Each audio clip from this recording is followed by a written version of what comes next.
Hello. Hi.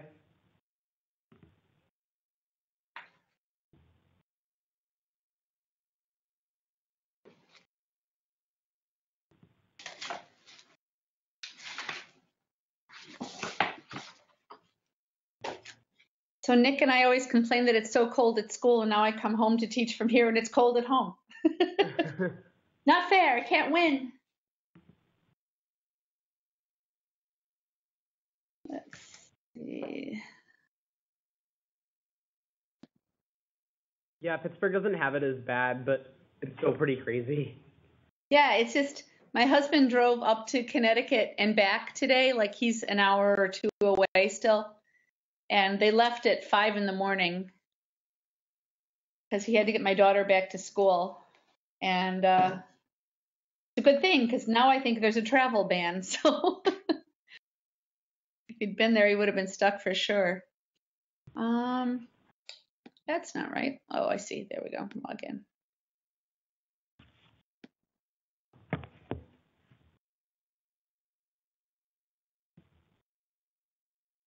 Come on. Go to class. There we go.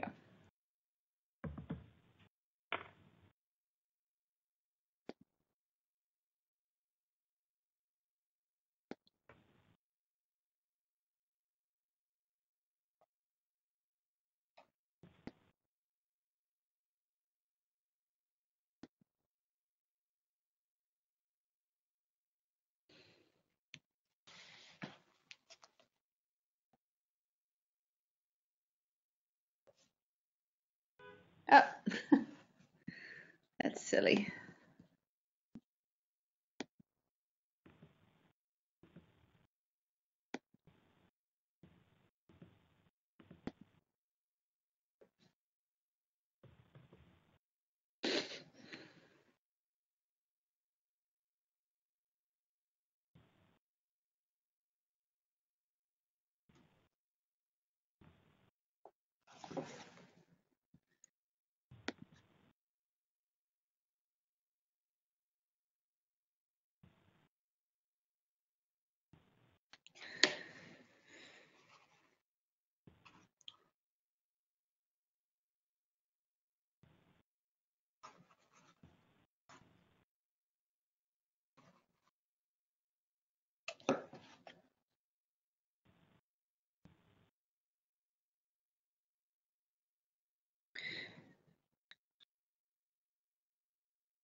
Alrighty, hello everybody.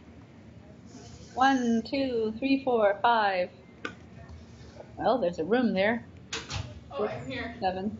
Hi, how are you? I know Jasmine said she was traveling still. Oh, okay. She said that she was in Atlanta and their plane was delayed.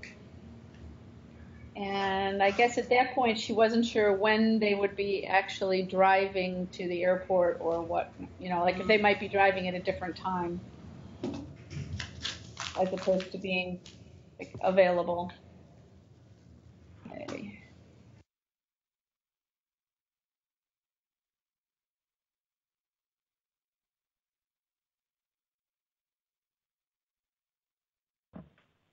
Okay.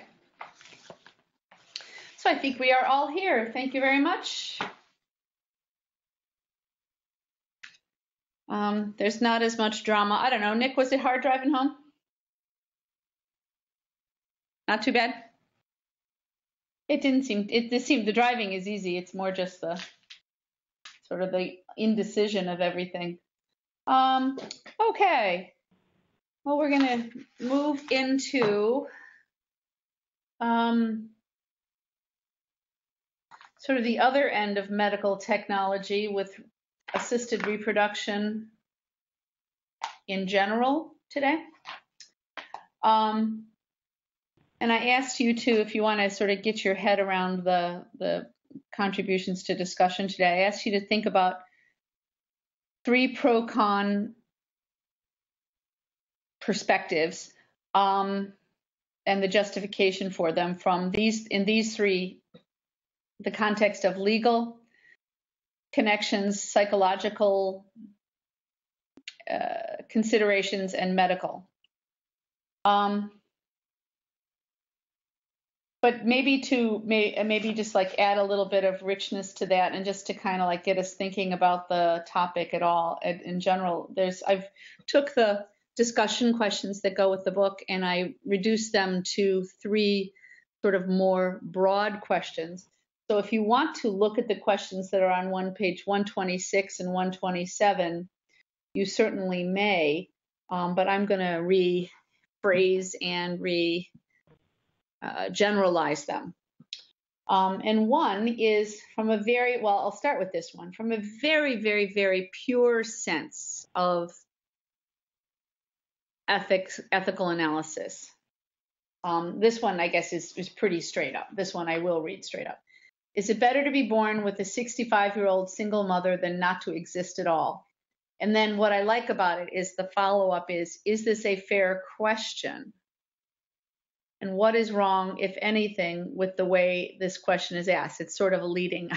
Obviously, there's like some potential criticisms of the question. So better to be born with and I'll read it this way, 65-year-old single mother than not to exist at all. What do you think about that question, and whether it is a fair question, what problems it may or may not bring to the conversation? Who we got? We got Alex and then Nick. And Brittany. Well, I think the question is inherently negative, so it really just seems to criticize 65-year-old single women, and I think that in itself is bad. I think that's a bad phrasing of the question. I feel like you could phrase it in a less negative light. Mm-hmm. All right, so this idea of it's judgmentally critical from right off the bat. Nick, then Brittany. Oh, I see Sam too. Okay. Yeah, I definitely agree with Alex. The phrasing of it's almost condescending in a way. And I think just from a more sort of like in-depth perspective, that question makes me think of consequentialism. Just like, well, what are the consequences of being the child of a 65-year-old single mother? But on the other side of it, you can't really think about the consequences of not existing because there's just nothing. So like, I'm thinking just from an analytical perspective, it's a poorly phrased question, not only in maybe its bias or sort of judgments, but also just its manner of procedure, because the way it's phrased makes it really hard to do anything in depth with it. Yeah, if you don't this lack of existing business, Brittany? Okay, so I think that then you can, like, what happens if we generalize it? What happens if we get rid of at least the 65-year-old woman bias and just ask, like, very generally, well, what happens if, or is it better to exist in a less than perfect situation than not to exist at all? And then obviously you're going to have issues deciding what the less than perfectly situation is. But I think that it's a really reasonable question that you can apply to all kinds of less than perfect situations, whether it's elderly parents, whether it's maybe like disabilities, or if you were going to argue, like, I'm obviously not going to argue this, but like if you're going to argue that being brought up in a homosexual household is like a less than perfect situation, you could argue that. So like so generalize it first, and then you can put it to different situations. But I think it's a necessary question because you have abortion, because you have the ability to make and create life before existence really starts, like arguably before existence really starts. So I think it's a reasonable question for sure. So you're saying that we can talk about quality of life in terms of, we don't have to restrict it to quality of life. We can talk about life versus non-life. And does that imply anything?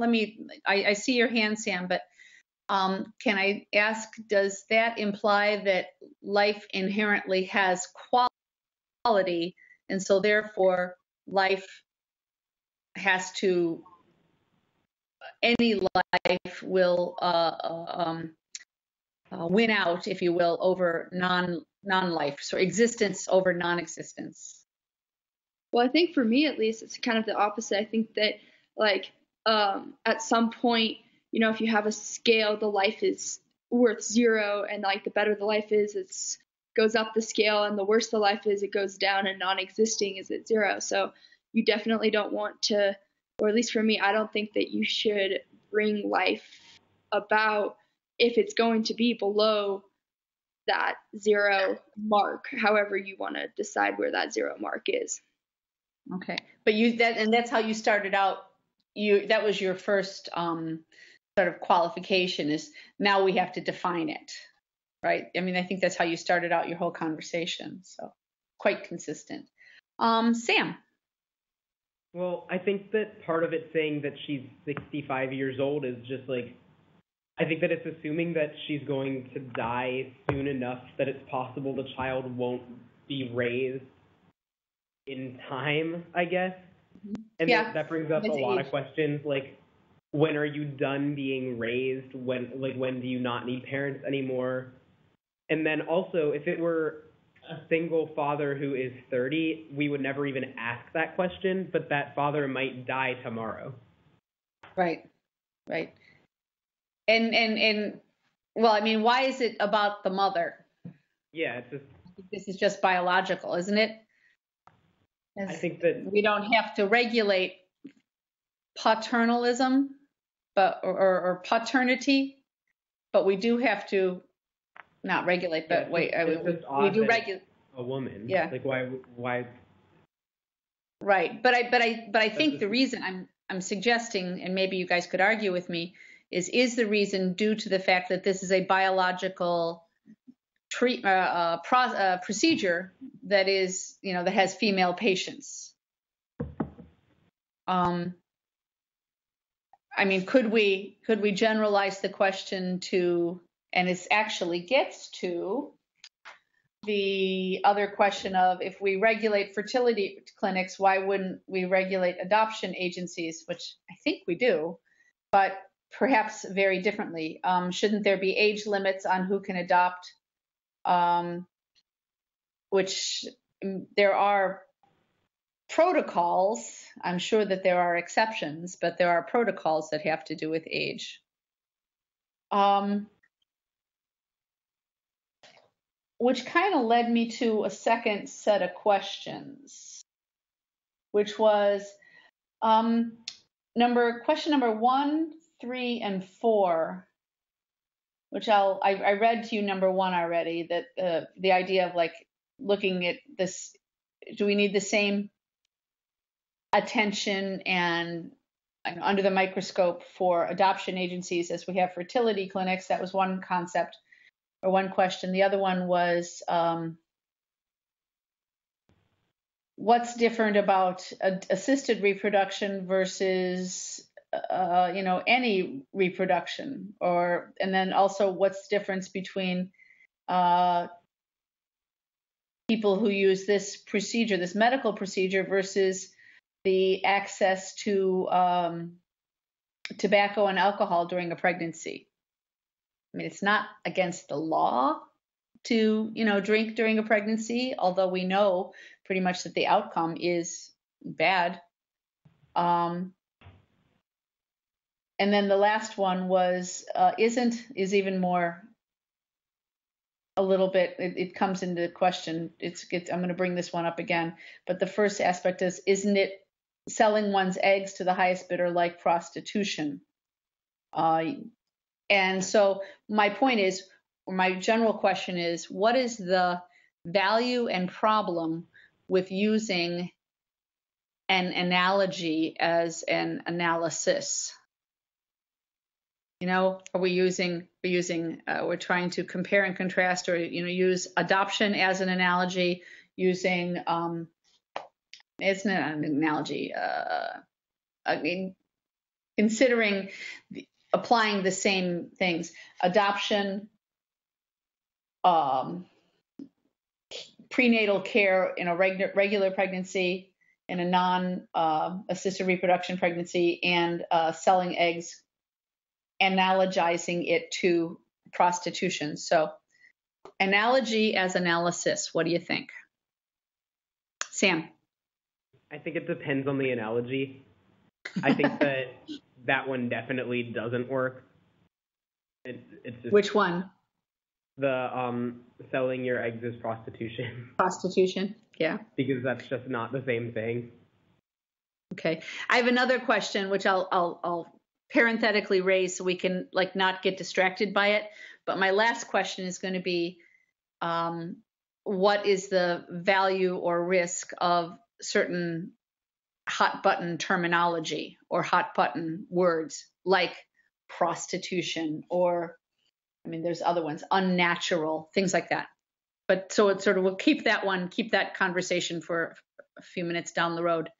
I couldn't see who had hands up. That's Alex, and then Maddie. We'll stay in your room for a bit.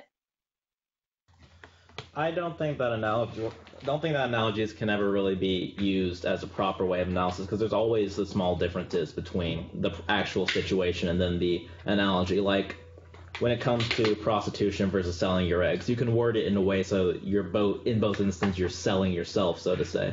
But there's all these different nuances between prostitution and adoption agencies or selling your eggs and so forth, that you can't really make that analogy and have it perfectly represent the argument that you're trying to make. So it brings lots of problems. Does it bring anything good? It's a way of I saw, Maddie, I did see your hand there, but go ahead. Okay. Sorry. It's a way of simplifying the argument down, it's an easy way for media to get an opinion out to the masses, because you can simplify it in a way that people can repeat and easily say, this is my opinion because of this simple little thing.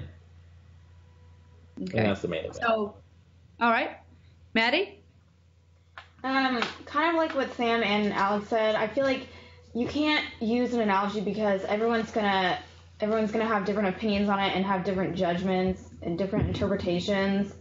So I think it makes it sound, obviously it makes it sound more vulgar than it actually is.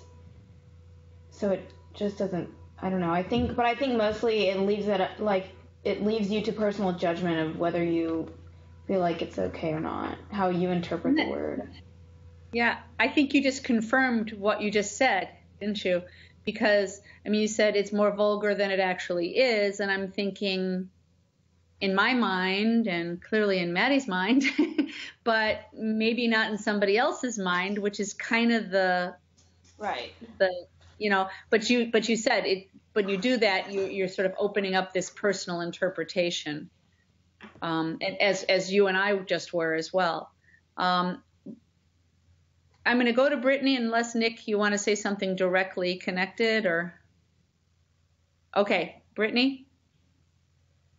Yeah, this is just going to be short that I think arguments from analogy are helpful to start out a conversation, just to like get you thinking about maybe what the arguments against the thing you're analogizing to are, like for and against, and then you can use those arguments so long as the characteristics of the two things you're comparing are similar enough.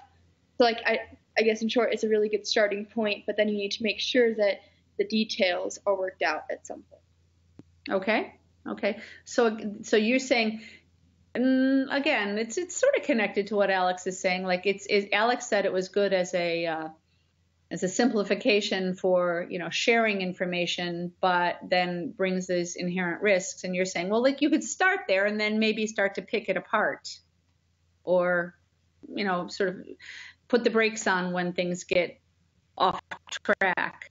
I'm hearing a shared caution, but put from a slightly different vantage point there. Nick. I agree with everything that's been said recently. I think the main problem with analogies is that once you transform a concept or an idea from its original likeness into a referential form of some other sort with an analogy, because that's what it is. You're saying one thing is like something, or it is another thing.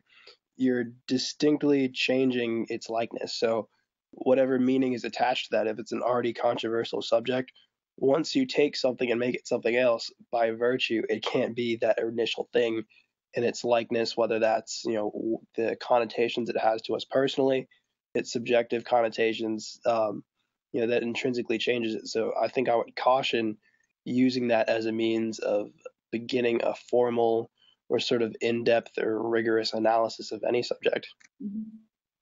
But boy, have I heard it a lot by professionals in reading and professionals in sort of judges at the ethics bowls that I've been to. In fact, it's a way to, I've seen it used a lot as a way to test your logic. Is it still going to work? Would you still apply that same format of your argument? Nick? Could it be that it's useful in debate, perhaps? Well, this is what I'm thinking of is the sort of the teaching side of these ethics competitions, where the judges, who are generally, a lot of them are either professionals in the field of some sort or academics in the field, are trying to ask questions to sort of pull out the thinking of the students. I don't know if they would do that in their own practice. My guess is some would, yeah, because I think we see this a lot. I think I've seen it in the book that we're reading. Alex Franzen, you said that you would sort of be my kind of question along the way. Do you have any questions from what you've been listening to so far? We're going to have like a little mini fishbowl, because I was trying to lend a ebook copy to Alex, and I couldn't get it to him in time for class today. So, what have you heard so far that you might like to comment or question? Well, actually, I wanted to look up a definition of, like, a dictionary definition of analogy really quickly, so that okay. Why don't you do that and then come back to us? Yeah. Oh, I have it up. I just did it right now. Okay, cool. But so what I was thinking of is I noticed in a lot of arguments that it can be a beneficial step to using an analogy to enhance an argument, but then in a lot of cases it's a really hot zone for logical fallacies. So if you have a very strong argument, if you have a good grasp of an argument, using an analogy can serve to strengthen the argument. But in other cases, then you can end up making a logical leap that isn't really logical. You can make linking that or using an analogy to link two concepts together that are just frankly ridiculous. I don't know. I don't want to use the internet as an example, but any argument that you see on the internet, you'll see lots of analogies being used in incorrect places. So I don't know. Be cautious. That's what we use. Yeah. I mean, it's certainly probably the most accessible source of discourse that is recorded, so you can actually you can recreate the discourse in the commentary that that flows below a blog or whatever, and there's not a lot of it's hard to do that. I mean, it's really hard if you try to think back in a classroom, or even worse, if you're having an argument, a literal, emotional argument, you try to reconstruct that. Oh my gosh, it's very hard to follow all the threads. So I think that's actually a pretty good source. Maybe we could play with looking at those a little bit. I guess what I wanted to say was, if there's this risk,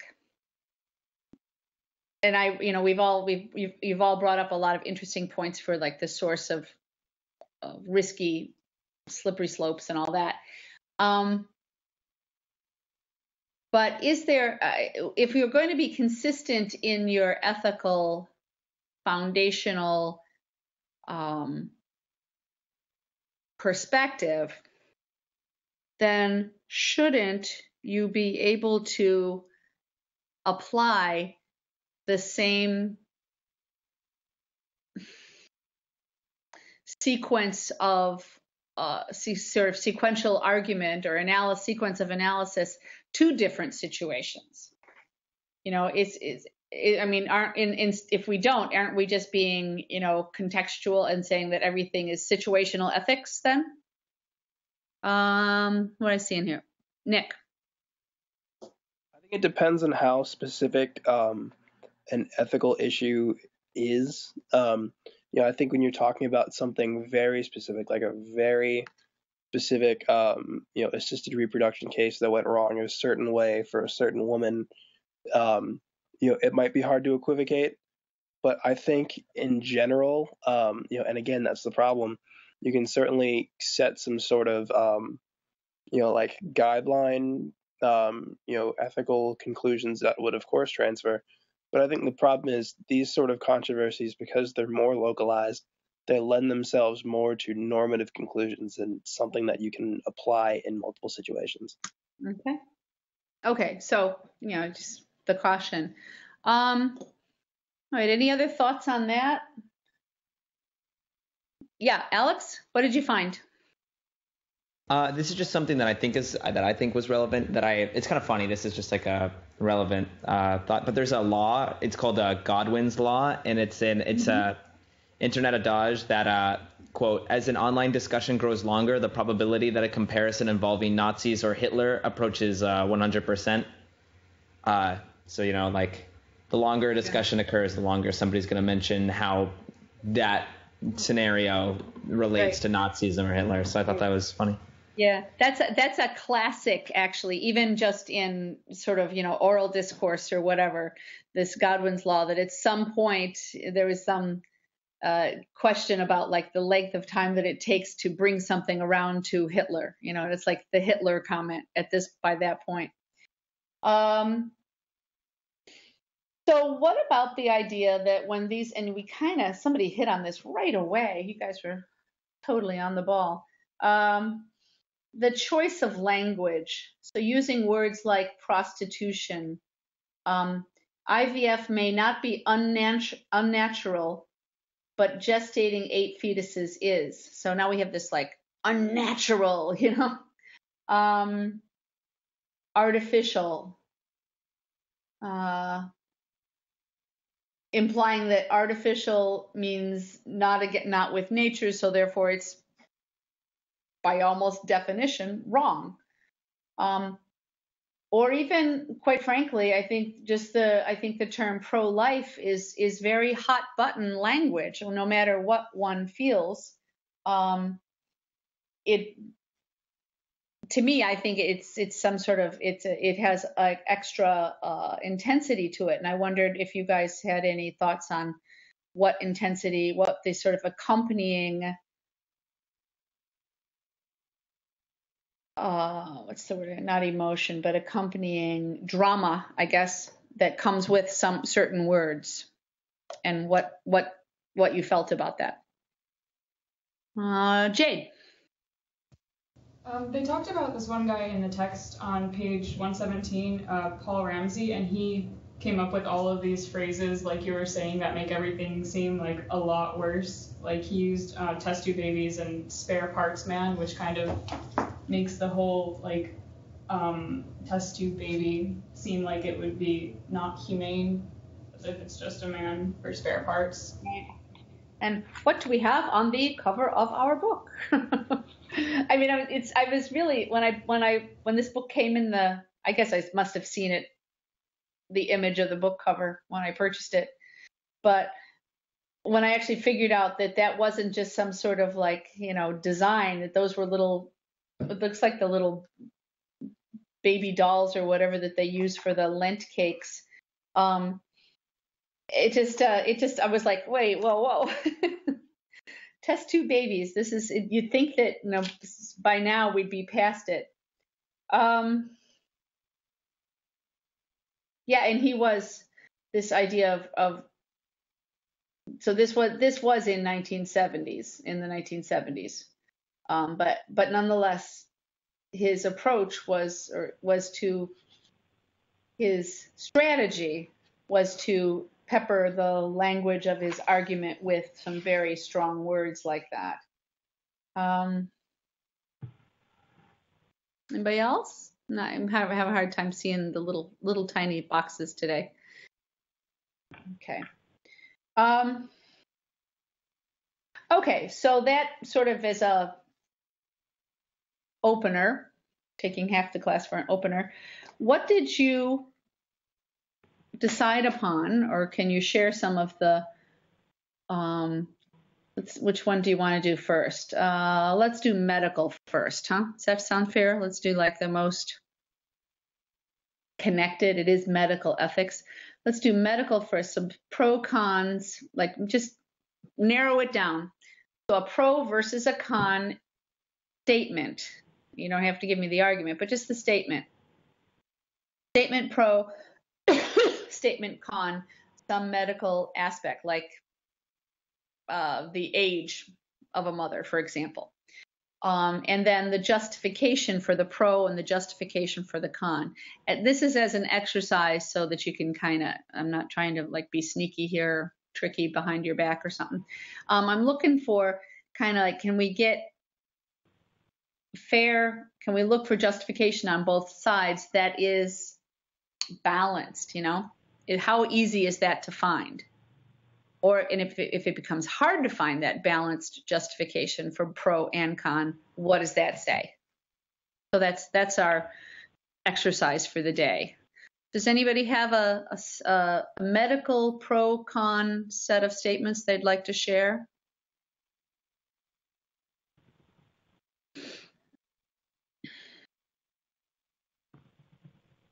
Are you familiar with what I asked you to do? Okay, all right. I just seemed like maybe, oh my gosh. I mean, are you guys pretty good about catching the emails when I send them, when I try to like add a little extra clarity or whatever? I mean, that seems to be my fastest way to do it. I could post on your Facebook, but I kind of like the idea of y'all having the Facebook place to talk to each other and not influencing. I'd rather not see like what you're asking ahead of time. I think it's kind of fun to see it, like if you want to talk to each other and get clarity from each other, and then I just see like the beautiful finished product. All right, I've been yakking to give somebody a chance to volunteer here. Nick, is that you? Go ahead. And then Jade's going to go next. Yeah, I'm guessing I'm just going to see if this is the correct way to do this. So I was looking in the reading, and there was one heading that came up, and it was about gender selection. And so what that initially came from was pre-implantation genetic diagnosis. So I guess like a pro of pre-implantation genetic diagnosis is that you can see if there's any, I don't know, genetic defects that are going to happen before you sort of like, I don't know, actualize the in vitro fertilization. So you can like see before you put it into the surrogate. But I think the con of it is that in places where gender selection is like a societally important thing, like I think it gave a reference of China where female fetuses are more likely to be aborted because like males are preferred. You know, is being able to screen for those illnesses worth the con of you know, having that used unethically? Okay, so disease genetic screening versus gender genetic screening, that avoiding disease, I mean, it seems like the structural ethical argument, avoiding disease is good. It avoids suffering. Gender selection is bad because both genders should have equal chance of. So is that from a medical point of view, or from a scientific point of view, or from a you know, inherent human rights point of view? Go ahead. Well, I guess if we want to sort of stick to like big arguments here, that's kind of like the playing God example. Like if you were to just have a normal child, you couldn't necessarily choose whether or not you were going to end up with a male or a female. So I guess it could be sort of the naturalist argument, which, you know, has its pros and cons of its own. But I guess that's like the group that I could see taking the most offense to that immediately. But would that same group that takes offense and says you're playing God to like choose a boy versus choosing a girl, or for what maybe it was the opposite in some other situation, would they also have to say then you're playing God and choosing to screen for or mitigate, reduce, restrict, whatever verb you want to use, the suffering from disease?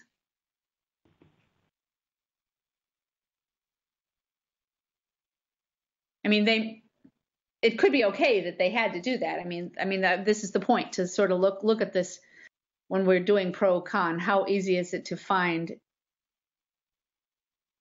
substantive support for both sides?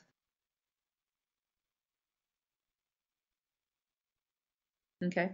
Well, you keep chew on that one a little bit while we listen to Jade's idea. Okay.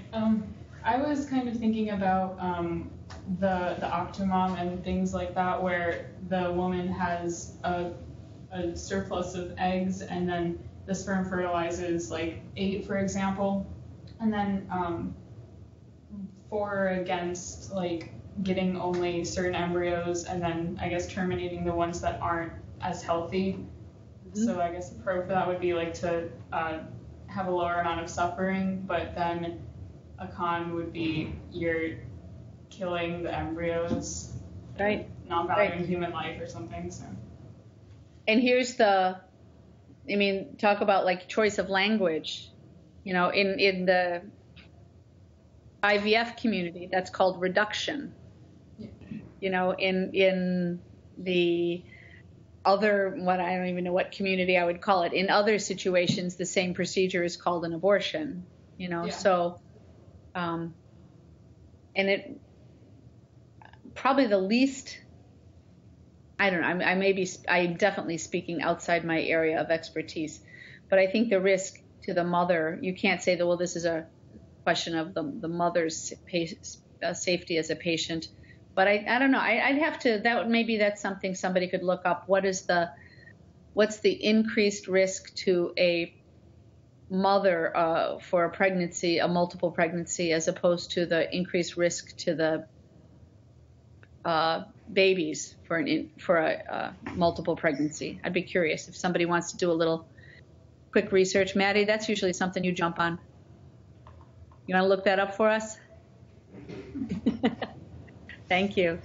Okay, so does anybody else want to do a medical one? Go ahead, Sam. This is the statement: synthetic reproduction should become normalized.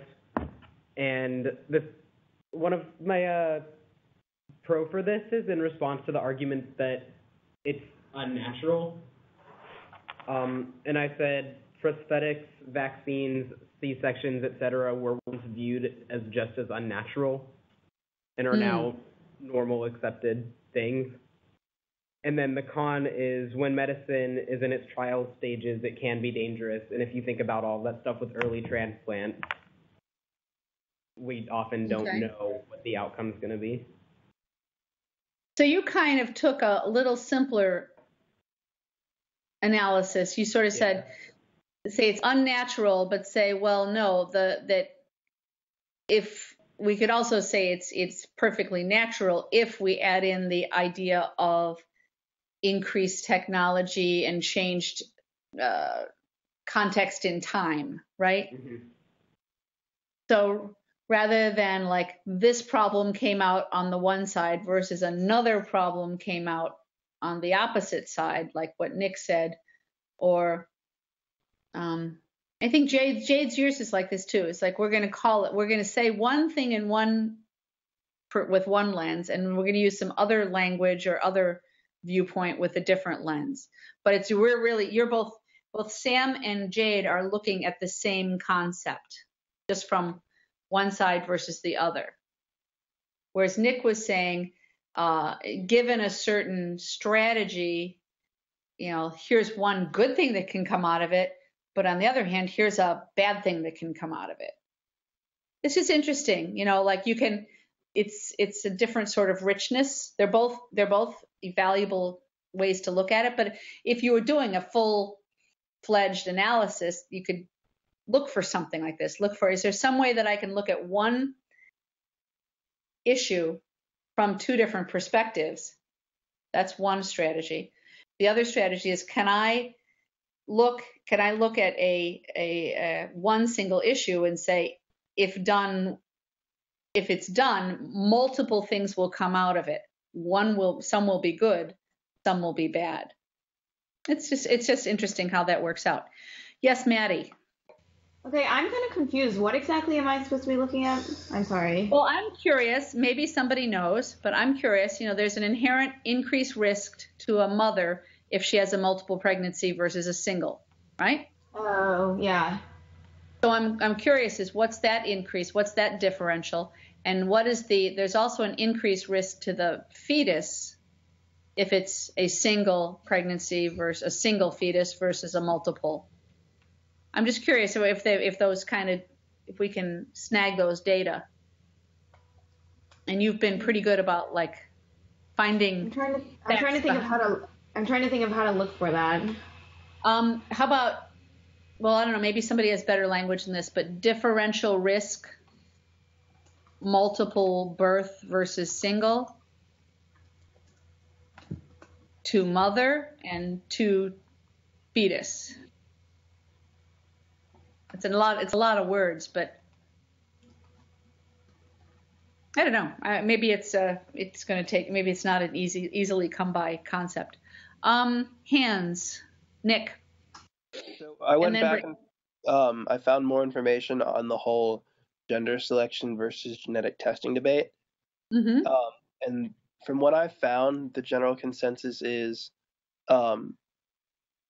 like, what you're opened up to when you allow using those genetic tests to determine sex, is sort of like it's just a lot of slippery slopes. So like the most prominent of which are, it makes a child's life conditional, because it's like if you're choosing a male over a female, after that, it's like the designer baby issue. So there's the issue of like designing children conditionally. There's the issue of reinforcing sexual stereotypes. Mm-hmm. So the idea that, if you choose a girl or a boy child for whatever reason, or like if you choose to abort, a child that's not of your preference, let's say you try again and you get the child you want. Let's say you really wanted a boy and you get a boy, and you really wanted a boy because you wanted him to become a football player, and instead he likes art. Then you have that conditional choosing issue.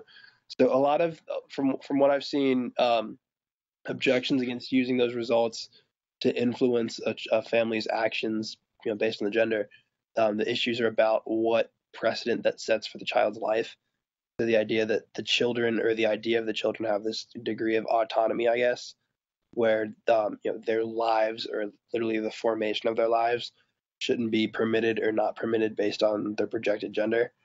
But on a better note, the arguments for including the gender results in that genetic testing process, or allowing that testing process in the absence of a fear of genetic illness, so allowing parents to go through the testing just to do the gender, has to deal. Okay.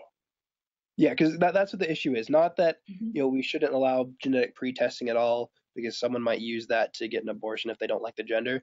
It's the idea of going through that testing solely to find out the gender. And so that it was talking about like diseases that are like gender selecting, I think. If you come from a long line of people who have these like Y chromosome illnesses or something like that, then that's something you would want to know, because it takes it from a possibility to something, or more likely than not, if you have a child of this gender, this is going to go wrongly. But really, there was a lot of caution on the slippery slope argument about using that testing opportunity to find out the gender, because of what it could mean, or what it could be used inappropriately for. Okay, that you really added a lot of multiple arguments to that, and that made it very rich. Now, Brittany, I know you raised your hand up before. Maddie, I see yours. Who feels that they're like in a continuous thread here? Maddie, are you sharing that the factoid that you researched? Yeah. Okay, why don't you go ahead and do that, and we'll wrap that up. Okay, it says the most common risk is preterm or early labor resulting in premature births. So the baby is born with health problems, numerous health challenges, and it says things like diabetes, hypertension, heart and kidney problems, infections, and other things like that. I may have fallen into a trap that a lot of patients fall into, which is wanting to have simple numbers. I think perhaps I asked a question looking for a simple comparison when you're looking at a population of people. That's not quite a fair thing to ask for. I think I asked for which one, and you said both and, which is fair. Thank you. Okay, Brittany, you had your hand up, and let me just do a little mini organization because we have about 15 minutes left. So I really like this discussion you've been contributing to on the sort of the medical pro-con, and I don't want to rush through the other two. And I'm also need to, in meeting outside of my normal space, we didn't meet in our normal form last time. I believe that we never went back. Was it Sam and Alex, or who was it that still? Yeah, you guys still had some like finishing up sharing to do. So what I'm wondering is about our presentation. We didn't. You never even got to have your turn, right? So what I'm wondering is if we could have a little bit of a mix on Wednesday, where we would catch up Sam's group, and we would also then have everybody. And maybe if you're doing a little catch up, if you could just got the book back or whatever, we can make sure that we get everybody to contribute, and Jasmine can share with us her ideas as well. So we'll do the psychology and the legal pro-con. And this is, you're not supposed to, I don't want you to share like a paragraph or, like an essay on pro and an essay on con, but a statement with a little bit of justification. So we'll do psychological pro-con and legal pro-con statements, and also Sam's group on Wednesday. And then that'll also give you a chance to, as your asynchronous activity / homework for Monday, take some time to read through chapter 7. That make sense? Okay, so there's no new your preparation. If you've already got your list of pro cons done, then all you have to do is bring them back on Wednesday. And you can start your reading on chapter 7, which is going to take us specifically into stem cells, embryos, and cloning. And I'd like you to read that, and I'm going to do some, this is sort of pretty close to content that I have a lot of material for. So I will share some stuff on Monday, and then we'll prepare a more of a mixed discussion, more of a crosstalk discussion for Wednesday next. Okay? That makes sense? If you want to get your long-term homework written down, chapter 7, which is it's 20 pages again. It's about 20 pages, but I'm saying I will similarly post on that same page a guiding questions that I want you to be able to talk about, not just questions from the back of the chapter, but sort of how things that we will focus our conversation on, so you can kind of be ready with some examples and whatnot. Okay. Okay. So all of that, I like to get that done before the last minute, because the last minute's kind of crazy sometimes. Now, Brittany, do you still have a memory of what you were raising your hand for before? I'm very sorry. Mine was just this really general pro con about how it's kind of like it gives the parent or the couple, or maybe just the mother, a chance to have a child, but it comes at the cost of the child's health, or possibly the woman's health. And then there's just a bunch of other issues that that I feel like aren't related to if everything goes right, but are related to if the process becomes corrupted, kind of thing. Oh, okay. So, what is that phrase? Precautionary principle? Has anybody ever studied that in any other classes or anything? This idea is, and it seems like, pie in the sky or wishful thinking or whatever, perfect world. But the concept is that technology should be, you have to prove that nothing can go wrong, as opposed to minimize the risks. So most time we say, well, technology with minimal risks. There's some risks that have to do with everything, driving a car, going on the plane, blah, blah, blah, blah, blah. We accept the risks. But precautionary principle is that it is emburdened, or it is the responsibility of the developer to anticipate almost and account for and modify accordingly in the development. And it's so, Brittany brings up a good point. So we can talk about assisted reproduction in general, or we can talk about it as it becomes mistaken, as there are mistakes, or as it becomes corrupted ethically. So and there's really two things. There's assisted reproduction as it's supposed to be, and assisted reproduction as well sometimes it turns out to be. So what do you think about that? I mean, should our policies, if you were writing policy, if you were writing protocol for a hospital or protocol for a clinic, should your policy have to address the best form of assisted reproduction, or do you have to account for the misuse as well? Do you have to anticipate the misuse?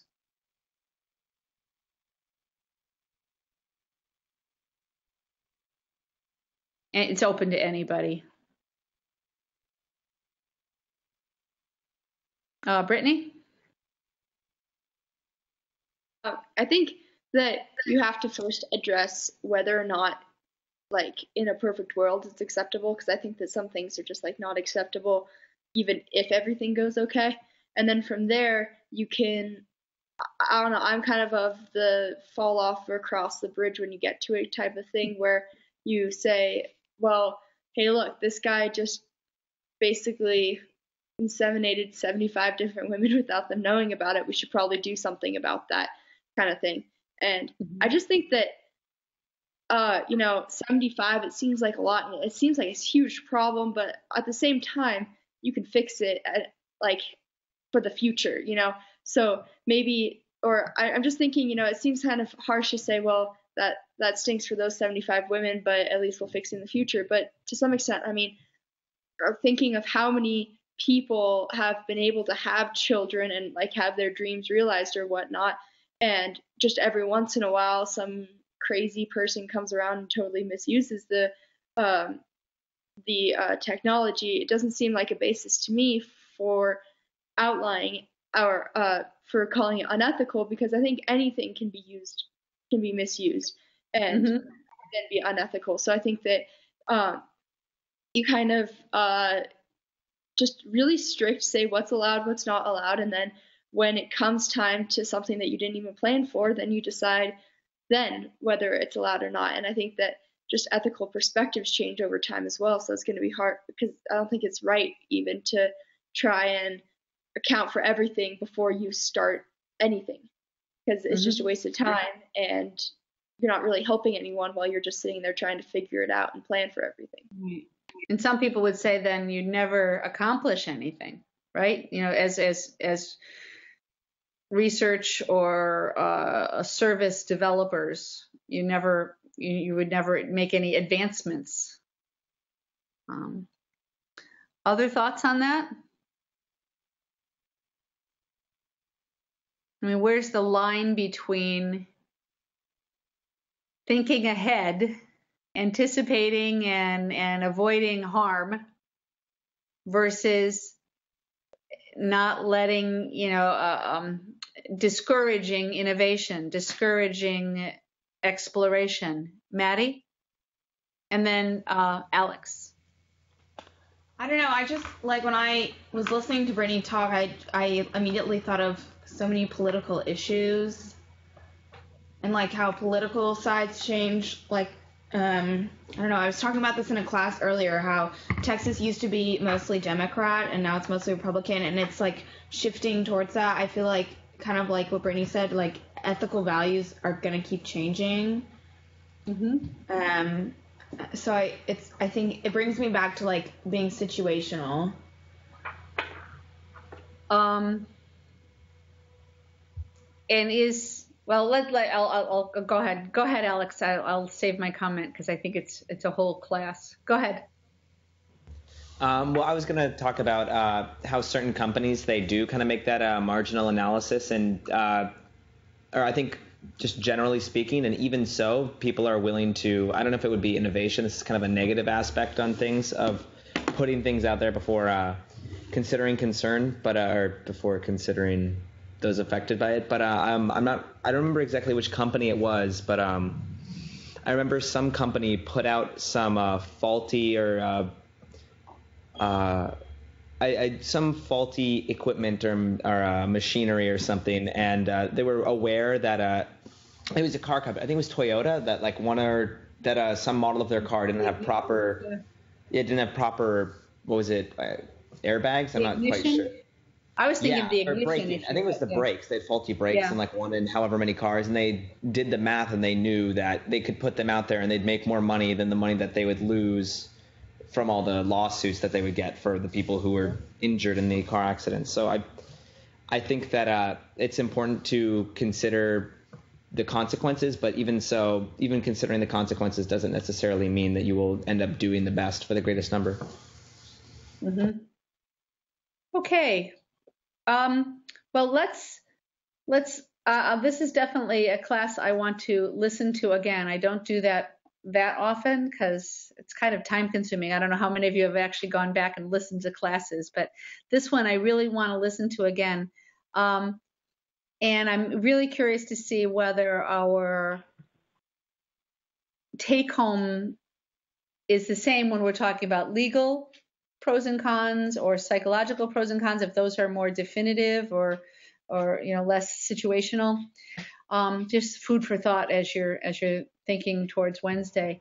So again, firm up any of pros and cons for those other two categories with the justification for them, and start in on the reading on chapter 7. And am I missing anything else I need to announce? I think we're good. All right. Bye-bye, everybody. Have a good couple of days. See you later.